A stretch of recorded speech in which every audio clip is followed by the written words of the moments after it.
By all measures, I think that Ron DeSantis is the greatest governor that we have in this country, and one of our best political leaders, one of the best political leaders we've ever seen, to be completely honest. But being a political leader does not mean you are ready to be president. And last night, Ron DeSantis announced that he was running for president in such a lackluster way and with a lack of energy that I think shows he's not prepared for the fight ahead. Now, that doesn't mean he can't win. It doesn't mean he should give up. It doesn't mean he shouldn't run. You can think that. It means that he definitely needs media, people, and charisma training. He needs to sit down a few hours every single day with a director, with a charisma trainer to explain to him inflection. He needs to be explained how to speak, how to tell a story. We're getting a lot of feedback now from the corporate press. I'm not big fans of theirs, as you know, but they are starting to point out something really interesting. Politico writes, Trump had an escalator, DeSantis had a meltdown. Two weird campaign launches of the modern era by the numbers. Yeah. You know, I think it's important to point out the terrible strategic planning of the DeSantis launch. And while many of the pro-DeSantis people are going to be very angry, they don't like me hearing these things, I am getting increasingly frustrated with this line that, in my mind, speaks to absolute failure, speaks to the absolute inability to understand how to win a presidential election. And that is this idea that Ron DeSantis' policies are so great. How could you dare say a bad word of him? Well, look, his policies are great.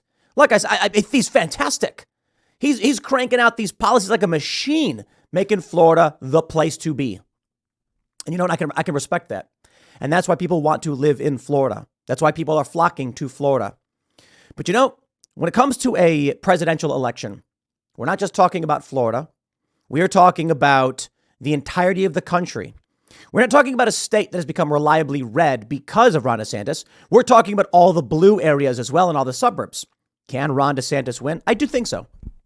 I think Biden's a disaster. If it's going to be Trump or DeSantis, look, either of these men will get my vote, but I lean towards Trump for a variety of reasons. One, I think electability matters.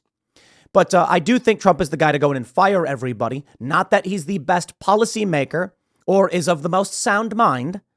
My view is we need someone who will go in and start firing the bureaucrats. No question. The motivation there is on Trump.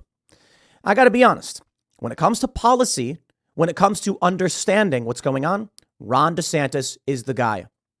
What frustrates me is I would love to see Ron DeSantis get up on stage, stand next to Trump and say, people of this country, we will not take anything less than what we deserve.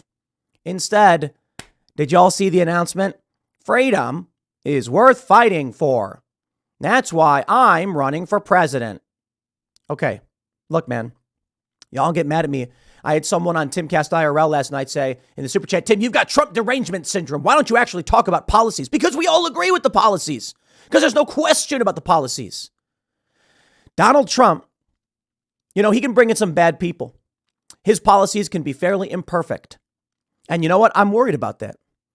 And Donald Trump may have this negative character depiction, which could negatively impact him when it comes to suburban women. I don't know for sure. So I'm willing to say, let's take it to the primary. But it is frustrating to me to see the lackluster personality of Ron DeSantis be defended by so many people. And I just want to jump straight to this tweet. Let me see if I can pull up this tweet right here. Do we have this? No, I don't have it pulled up.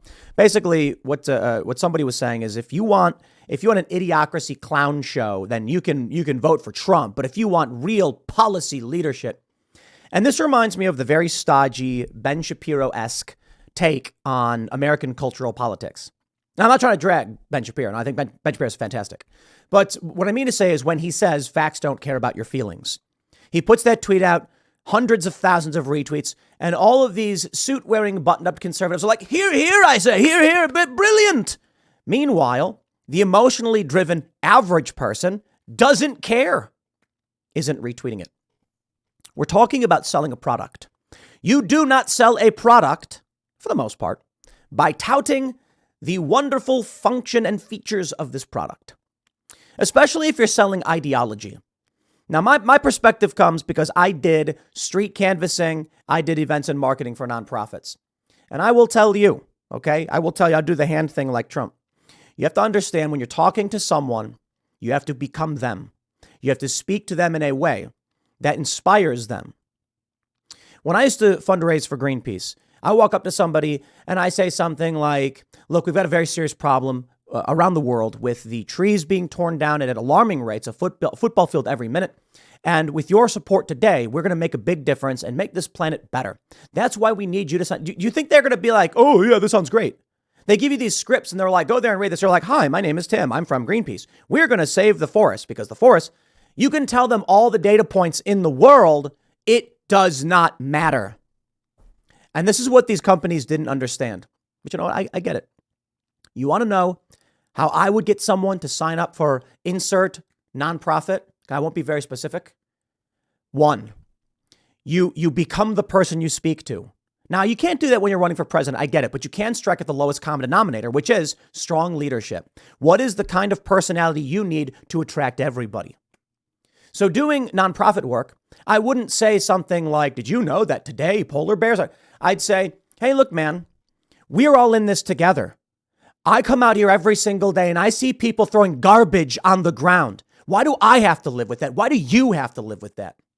Now, I know that everybody is busy and not everyone can come out here and do the work that I'm doing. But you know what? You can make a difference. You can be the hero today. And all you got to do is sign this form for less than cost of a cup of coffee. You know, you have peace of mind. You're the good guy. You are the hero. Don't be like them. Don't be like the people who are going to burn this place to the ground. Be the person to save the world. I didn't say anything about what we were doing. Now, of course, I'd say, look, here's some quick data points. Sometimes depends on the person you're talking to. But I just tell people, you're going to be a superhero today. You are going to be the superhero.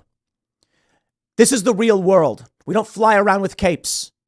We don't fight crime in the streets to make the world a better place. We recognize the problems we face. We stand up to them in the way that we can. So as you, my friend, are off to work, maybe to make a coffee machine, maybe because you're going to go save a life at a hospital, you don't have the time to strap yourself to a tree and say, we need these to breathe. But what you can do is outsource that to us and know that you are standing on the front line of the last bit of defense this planet has. Come on. It's probably frustrating for me because I did that work, but DeSantis, he doesn't have it. I want to play this for you. I'm ranting too much. I want to play just this quick clip and I want to show you Barack Obama. All right. Red-headed libertarian captured the full presidential announcement. I'll only play a quick little bit for you. Listen to this. Well, I am running for president of the United States to lead our great American comeback. Look, we know our country's going in the wrong direction. We see it with our eyes and we feel it in our bones. Our southern borders collapse. Drugs are pouring into the country. Our cities are being hollowed out by spiking crime. The federal government's making it harder for the average family to make ends meet and to attain and maintain a middle-class lifestyle. And our president, well, he lacks vigor, flounders in the face of our nation's challenges, and he takes his cues from the woke mob. I don't think it has to be this way. American decline is not inevitable. It is a choice. Oh, man. If you were to transcribe that and then get someone else to read it to me, I'd be like, yes. Yes. Okay. So I pulled up Barack Obama's announcement. Listen to this. All right. Where I came to believe that through this decency, we can build a more hopeful America. And that is why, in the shadow of the old state capitol, where Lincoln once called on a house divided to stand together, where common hopes and common dreams still live, I stand before you today to announce my candidacy for President of the United States of America. Come on, man. Dude, there's no comparison. None whatsoever. Guys, DeSantis team, pay attention to this. We all love Ron DeSantis. Like, I know the Trump people are ragging on him, but you know that if he wasn't going up against Trump, they'd be screaming he's the greatest. The real issue, I think, with Trump supporters is that this is dividing the base. Well, for the most part, the base is with Trump, but it's dividing some people. And they don't want to see Trump be challenged. They want Trump to win. But everybody agrees DeSantis has the policies. But come on, that energy. Lead our great American comeback. Look, we know, Our great American comeback. Oh, man. You know, I was saying the other night on IRL that maybe what I'll do is I will read Ron DeSantis's 1-minute Twitter video with vigor and passion. But instead of saying I'm running for president, I will instruct you all to purchase chickens. I will put more energy into chicken advocacy than Ron DeSantis puts into running for president. There's something else that I want to highlight. And I have this tweet from Matt Lewis. I think he writes for the Daily Beast. I'm not sure. Who's this guy? A columnist for the Daily Beast. I don't like the Daily Beast, but check this out. He says, forget the glitch. I was struck by how insidery and very online DeSantis' launch was.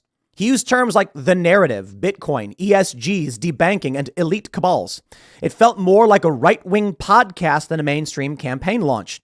He says the problem with being very online is that most Americans aren't. Twitter is not the real world, yet for many of us it feels like it is. This distorts our perception, which is a bad problem for a politician to have. Agreed. Trump doesn't have it. In fact, Trump often ignores what we think online. He touts Operation Warp Speed, even though all of us online are like, bro, that's the bad thing.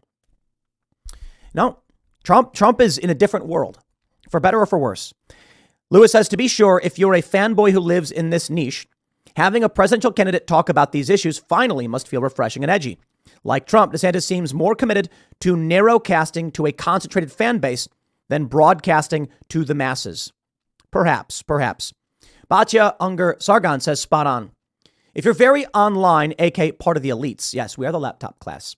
The heartbeat of your populism is fighting wokeness, the luxury belief of the right.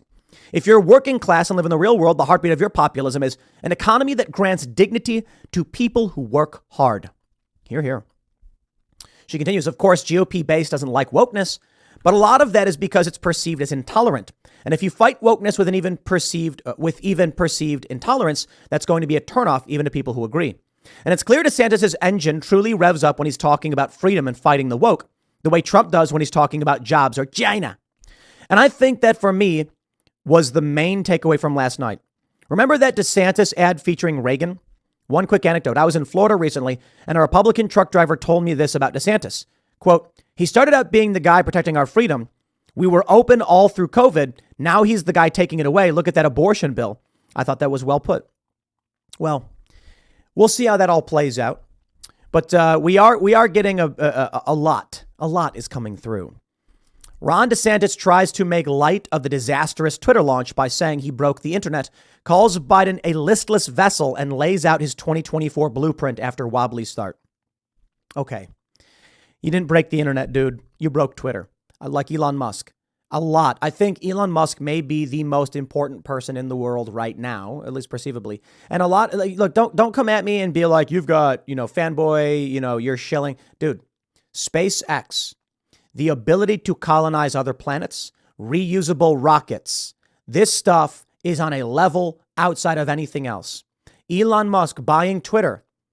Not perfect. There's a big problem with Turkey and all that stuff, but he is doing some of the most important work right now. And the fact that he has the means and the capability to do it gives him that leg up. He built it to that point. But I really do think SpaceX is the most important. I absolutely respect Elon Musk. I think he is absolutely worthy of heavy criticisms. But no joke, SpaceX, it just trumps everything else. That being said, this was a disaster. I see someone tweet, I haven't fact checked this one, but they said that PlayStation had a live stream with 757,000 people. No issues. If Ron DeSantis launched this on YouTube, it would have been way better. Let me tell you about some of the problems. When I can go back and pull up Barack Obama's fiery speech where he says, and that is why I stand before you in the shadow of a building where Abraham Lincoln tried to unite a divided nation. And I announce, and his voice is going up, my candidacy, and the temperature is rising for president of the United States of America. And everyone starts screaming. Ron gives us a crashed Twitter space that around 60% of people left and didn't stick around to watch, to listen to, an audio only format. where he said, I'm running for president of the United States of America to lead the great American comeback. And if you will not be able to revisit this. I mean, you kind of can. But what we needed was a rally. What we needed was Ron DeSantis surrounded by supporting fans like Barack Obama did.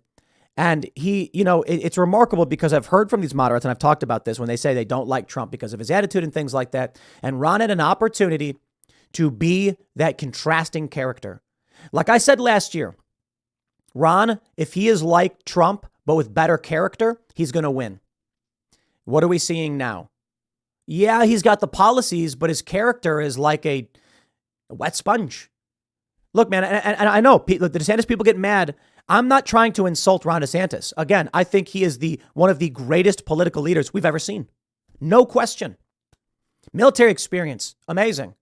But if you cannot, for a presidential launch, have a director speak to this man, I just don't see how you're going to win. I do not see how you're going to rally people who don't care about issues. I do not see how you're going to rally the average person who lives on emotion and not facts. You go to the American people and you say, this country is in trouble. The economy is getting worse. Our border is porous and there is a war overseas threatening life as we know it. We cannot stand one more minute of this. That is why I am announcing today. Come on. Look, I know people are going to be like, you think you can do better than Ron. I am saying I am in no way qualified to be a political leader. I do not have one iota of the political leadership that Ron DeSantis has, nor would I ever understand how to navigate that crazy world. But there's one thing that I do understand, that to at least a small degree, I can talk. I was able to fundraise very well. One of the best in the nation, mind you. And if some dude who complains on the internet is trying to tell you, I don't understand how you missed that one. Tries to make light of his disastrous Twitter launch. He didn't break the internet. And it's sad. Now, I do want to, I'll provide some clarification. When they say that he's terminally online, that's true. And I think that is a major mistake. He turned the media narrative into this conversation around this hyper polarized, very esoteric set of circumstances. The narrative, big tag, whatever. And it's all true. It shows me that the strength of Ron DeSantis in understanding the culture war is also his greatest weakness. You need to understand how to play the game and play the game right. And Ron DeSantis has enacted a ton of policies which have attracted tons of people to Florida. But you have to understand there's a lot of people who aren't fleeing these locations. Now, I think if you look at the polling, you'll see that you and I are probably correct. Ron DeSantis is probably correct. There is a large opportunity to capture people based on the issues that we discuss. There's a reason why this narrative tends to be more dominant. The conversations we have are the pertinent ones, and Ron is correct to address them, but not in the way he did. A presidential announcement needs to be, it needs to be energetic, and it needs to strike at the emotion that people feel, not the hard facts. Listen, 2 + 2 is 4. We all agree. Then they said 2 + 2 was 5. And people are going to be like, look, man, I have no idea what you're talking about. But if you say, here's how I do it. And I'm not saying I'm right. Okay. I don't know. I'm just telling you, here's how I see it. And here's how I do it. I'd get up on stage and say, in 2015, a great man descended from an escalator to announce to this country that we would not accept the failed policies from the Democratic Party. That man was Donald Trump. And they tried everything they could to stop him. And you know what happened? The people of this country eventually said we would prefer someone else. Because despite the fact that this man, Donald Trump, gave us so many great things, there were questions people had about character and about ability to lead beyond his first term. I, as a big fan of Donald Trump, stand before you today to say I will carry on what this man did, but I will do it with more tact, more vigor, and I will do this for you, the American people. Something like that. Now, maybe it's a little negative. Maybe you could say it's time for Donald Trump to pass down the torch and let someone else, someone younger and ready for this fight, take up the mantle to carry on what he brought us in 2016. I will not stand by. I think Ron should have praised Trump. I think he should have defended Trump. And then I think he should have said, but I am here to tell you that there is a new chance, a new opportunity, and I will not be the same. Instead, I don't know what they're trying to bring us. You've got this cold, calculating, very dry, conservative approach, which doesn't work. Like, I'll tell you this, for people like me, I'm not a conservative. Okay, I can sit here and argue pro-choice with Seamus and Warren Davidson, on the members only show, Timcast IRL. I am not like the Democrats, though, and they want to just kill a baby at any point. I'm like, that's crazy. I have libertarian philosophical issues but I probably lean closer. I literally lean closer to Republicans and pro-lifers than I do Democrats, which is insane. But my point is simply, as a former urban liberal type, still consider myself to be liberal. I look at Ron DeSantis and I think, boring. I look at Donald Trump in 2016 and I said, yeah, right. And then Trump gave us a first term, a booming economy, foreign policy that was something to behold. And I said, wow, he's actually done a pretty good job. And despite the things about him that are off-putting to me, he's the guy for the job. Now, I recognize clearly we've got to get rid of the deep state. We've got to get rid of the bureaucrats who pass over from administration to administration. They've got to be fired. I don't think Ron's that guy.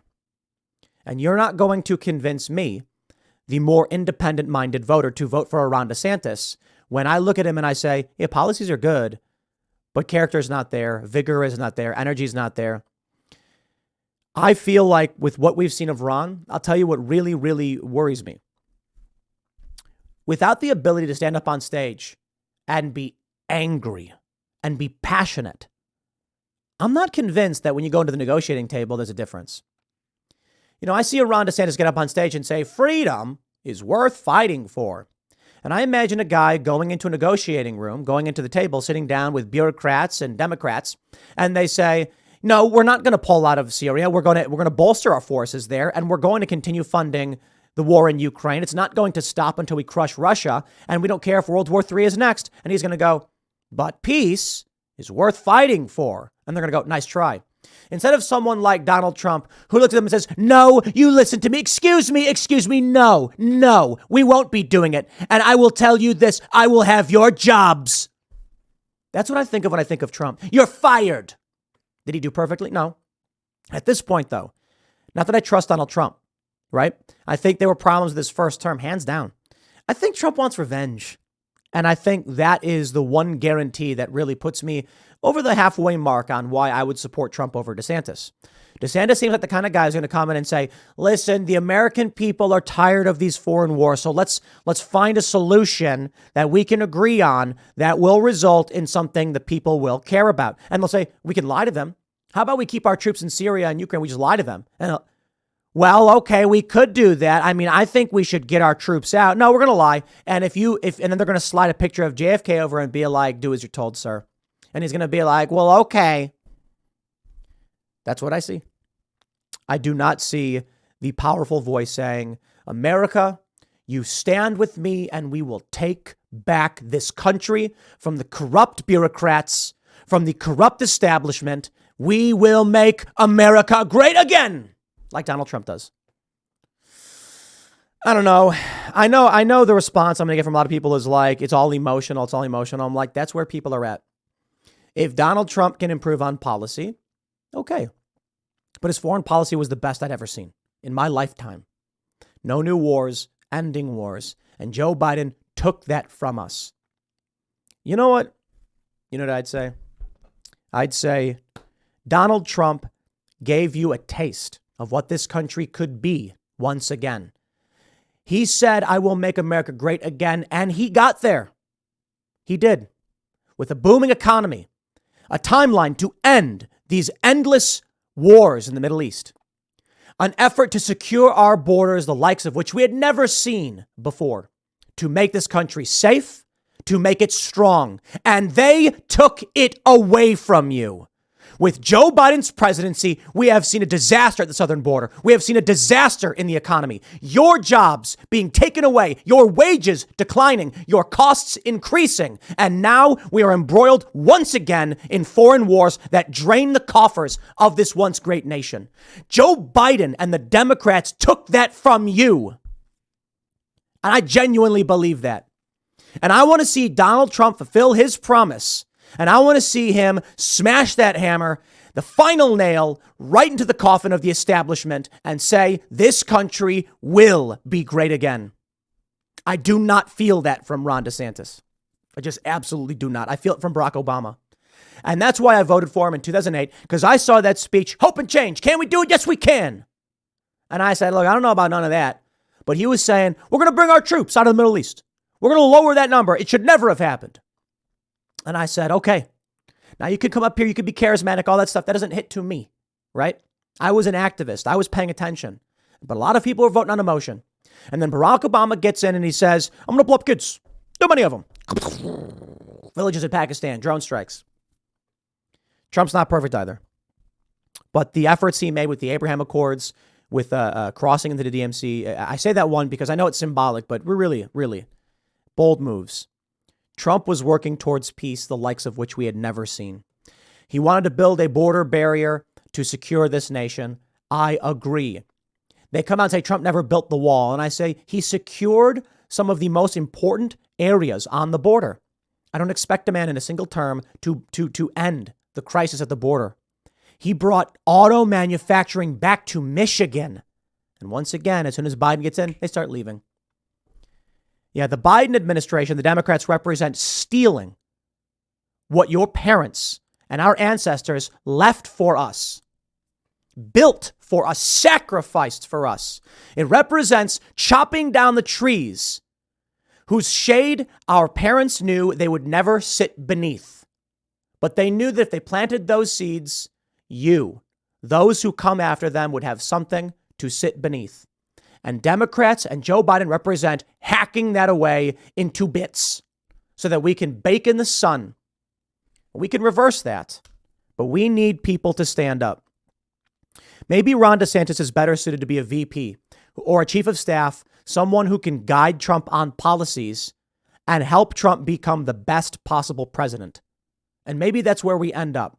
And if I look back on this video after hearing Ron DeSantis' announcement, and I see that he becomes the VP and Trump unites with him, it will be a force to be reckoned with. It will be one of the best presidential tickets we have ever seen, in my lifetime especially.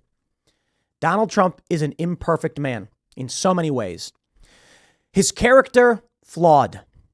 He says nasty things about people, and sometimes nasty things about nasty people, and I can understand that.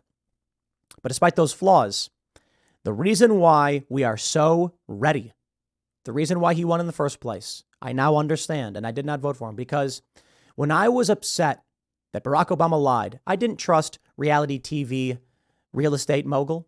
Certainly didn't trust Hillary Clinton. I said, leave me out of your insane games. These elections are strange. But Donald Trump does pull through on his promises in many ways. And it seems like the first time in my lifetime a president who is actually authentic. And despite the attitude, the problems that I had with his attitude, at the very least, I knew he was being himself. He was being true to himself. When Trump was challenged by Megyn Kelly saying, you call women fat pigs, he goes, only Rosie O'Donnell. And everybody laughs. You want to understand that moment? Trump did not say, he did not hem and haw and say, well, maybe I shouldn't have said that. He didn't deny or deflect. He owned it. Owned it and used it against one of his critics. It's incredible. Not that I think it shows great decorum, but thinking back on that, I was just like, it's nonsense. It's WWE. Now I understand when people tell me, they say, look, it's because Obama was a liar and 9 million people supported him, but he was a liar. He came out, he said things, and then it turned out he didn't mean them. He was just charming and charismatic. Trump is crude, he's crass, he lacks the decorum, but he's being himself. And he did good things. He did bad things too.